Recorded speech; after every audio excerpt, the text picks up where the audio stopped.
Friends, ఇప్పుడు నిఖిల్ వచ్చేసి social మీడియాలో ఒక పోస్ట్ పెట్టాడు. ఏంటంటే తను బీచ్ దగ్గర ఎంజాయ్ చేస్తున్నట్టు పోస్ట్ ఒకటి పెట్టాడు అనమాట. అది వచ్చేసి ఇప్పుడు వైరల్ అయిపోతుంది సోషల్ మీడియాలో. అంతేకాకుండా స్టార్ మా పరివార్లో సమ్మర్ స్పెషల్ అని చెప్పి ఒక ఈవెంట్ జరుగుతుంది. దానిలో ఇంతవరకు కలవని గౌతమ్ ప్లస్ నిఖిల్తో షో చేస్తున్నారు అనమాట. దానిలో ఇంకా చాలా మంది ఉన్నారు. ఇక్కడ ఫ్యాన్స్ వచ్చేసి నిఖిల్తో ఫొటోస్ దిగారు. అక్కడ దగ్గర ఈ ఫొటోస్లో అయితే నిఖిల్ అసలు హీరోలాగా ఉన్నాడని చెప్పి ఇప్పుడు కామెంట్స్ వెల్లువెత్తుతున్నాయి అనమాట. ఇవి వచ్చేసి సోషల్ మీడియా హల్చల్ చేస్తున్న వీడియోస్, ఫొటోస్. అంతేకాకుండా ఇప్పుడు వచ్చేసి సమ్మర్ స్పెషల్ ఈవెంట్ అనేది ఒకటి జరుగుతుందని చెప్పాను కదా. దానిలో వచ్చేసి తేజ వస్తున్నాడు, నెక్స్ట్ విష్ణుప్రియ, ప్రేరణ, వీళ్ళందరూ ఇట్లా చాలామంది బిగ్ బాస్ సీజన్ 8లో చాలామంది వస్తున్నారు అనమాట. అంతేకాకుండా ఇప్పుడు ఇవి అయితే ఫొటోస్ అవన్నీ చాలా హల్చల్ చేసేస్తున్నాయి.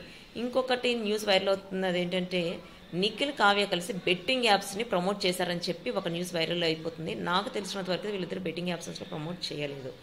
ఎందుకంటే బెట్టింగ్ యాప్స్ వాళ్ళ ఛానల్ నేను ఫాలో అయ్యేదాన్ని కాబట్టి నాకు తెలుసు.